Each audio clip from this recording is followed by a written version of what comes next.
Jeff Bezos makes approximately $2,489 every single second. That's more than double what the average American worker makes in an entire week. The sheer volume of money flowing into billionaire bank accounts is astronomical. But it's not as simple as stashing wads of $100 bills under the bed. The reality is that unless these billionaires operate tactically, their wealth will sizzle as inflation grows over time. Rather than a swimming pool full of gold, the world's richest diversify amongst stocks, trusts, real estate, business ventures, and of course, a little over-the-top splurging now and then. Try to keep your jealousy in check as we decipher how the financial elite hold, spend, and maximize their money.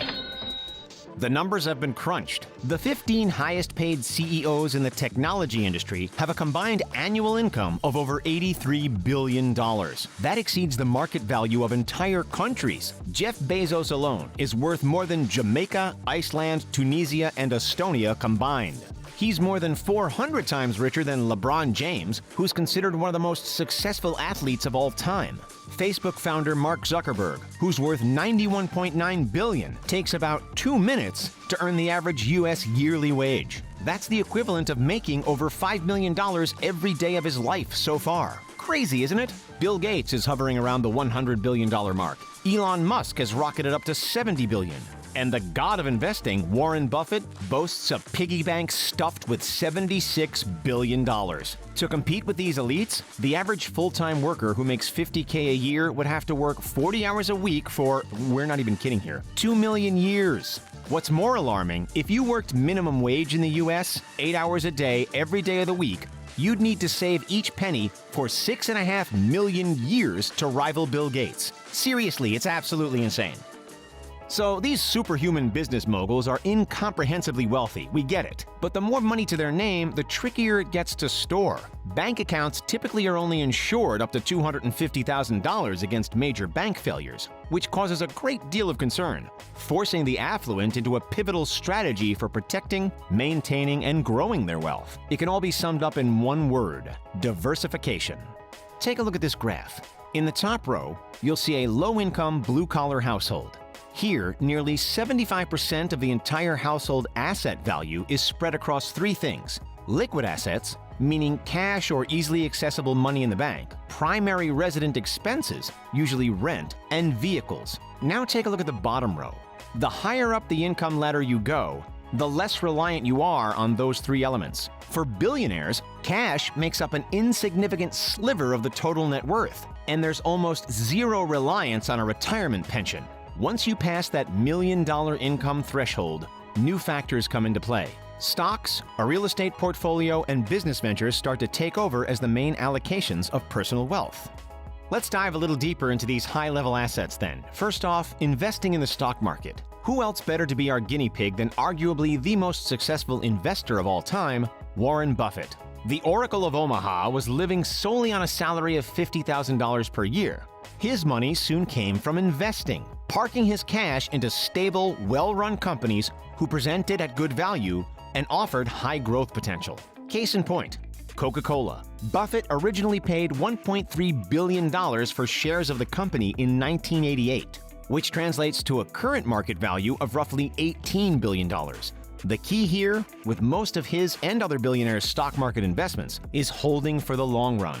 If Ronald Wayne, the third founder of Apple, hadn't sold his 10% stake for $800 decades ago, he'd be worth more than $100 billion today. If billionaires aren't investing in other companies, they're starting their own. Buffett opened Berkshire Hathaway, Elon Musk founded Tesla and SpaceX, and Bezos initiated Amazon.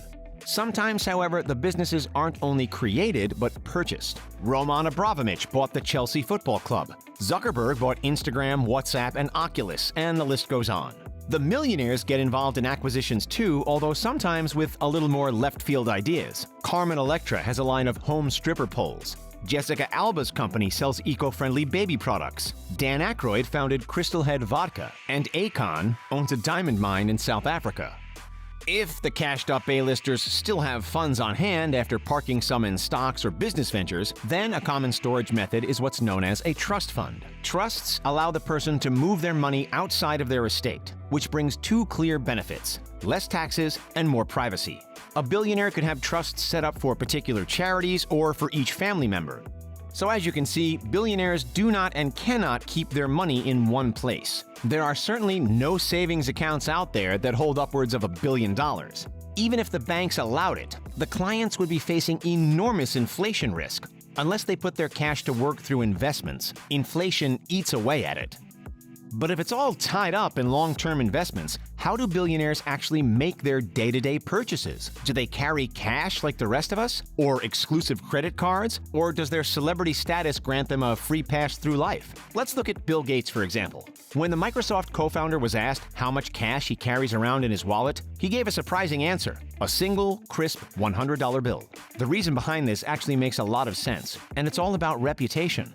Gates has been asked point blank by strangers, "Can I have $1 million?" If he has no cash in his wallet, he's not forced to give away to every Tom, Dick, or Harry who spots him across the street. Depending on the price of the purchase, the opulent could use a debit card from a small checking account, a credit card for more high-end purchases, or wire transfers for when a significant amount of money needs to change hands. Keep in mind, of course, that the CEO of a major corporation probably isn't going to be buying his or her own groceries. This is where the many assistants on the payroll come into play. The CEOs will, however, pump their own gas and pay for their own dinner, at which point they'll whip out an ultra-exclusive credit card. For those with a pristine reputation and a colossal net worth, the banks come knocking with elite credit card programs, offering special treatment and a long list of luxuries and bonuses in exchange for signing with them. Of these, no card is more renowned than the American Express Centurion Black Card. If you're lucky and wealthy enough to be invited to apply for this program, the initiation fee is $10,000 alone, with $5,000 in yearly upkeep. That's all before you've made even a single transaction. Make no mistake, Amex throws in all the bells and whistles for its clients. The card comes with a 24/7 personal concierge program, a complimentary private suite membership at Los Angeles Airport, $1,000 in annual credit to shop at Saks Fifth Avenue, automatic elite hotel statuses, and so much more. American Express is a top billionaire choice, but it's not the only bank on which billionaires rely. Ultra-high net worth individuals typically have checking accounts at one of these 10 institutions. If you've ever seen a James Bond flick, you'll have heard of offshore accounts, no doubt. While using the services of a bank outside of your home country is not illegal if it's done for legitimate reasons, it can certainly be a gray area. Nevertheless, be the reasoning justified or not, many of the world's richest store portions of their wealth in international bank accounts. In the past, Swiss banks were particularly popular for those evading tax. Due to the European nation's financial privacy laws, they didn't even attach names to accounts. However, Switzerland has recently agreed to turn over information to foreign governments, effectively ending any opportunity for law skirting. Contrary to its reputation, there are a lot of legal advantages to an offshore bank account. You can access international investment opportunities, benefit from foreign currency exchange rates, minimize tax implications, and add another layer of protection to your money. If the USA goes into a recession, but your money's hanging out in the Netherlands, then your wealth stays intact. The Cayman Islands are known for the best tax benefits. Singapore is considered a safe, stable offshore option. And Switzerland is obviously known for its asset protection and privacy. No matter how much money is put into bank accounts or the stock market or business ventures, there's always risk. That's why the richest men and women in the world, from Kylie Jenner to Rupert Murdoch and everybody in between, decided to hold a large portion of their wealth in real estate. Real estate is considered a comparatively safe investment. That's because the value of brick and mortar is far less volatile and carries less risk than the likes of the stock market. Real estate has shown a steady upward trend over substantial periods of time. It's also much harder to steal a house than a wallet. And let's face it, no celebrity or billionaire would turn down the opportunity for a sprawling penthouse or a beachside mansion. Bill Gates' $120 million Lake Washington home boasts a pool with an underwater music system. Larry Ellison's $200 million Japanese-style property features 10 buildings, a man-made lake, and a koi pond.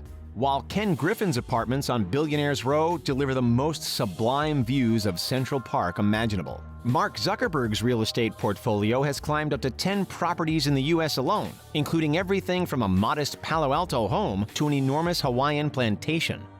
As we've seen, the high-earning business people tend to invest the majority of their money. However, that doesn't mean they aren't afraid to splurge a little on the finer things in life. Every year, our billionaires fork out hundreds of millions of dollars on luxury super yachts, private jets, amazing car collections with personal chauffeurs, vacations to the world's most exclusive destinations, high fashion, VIP tickets to every event imaginable, and, admirably, considerable charitable donations.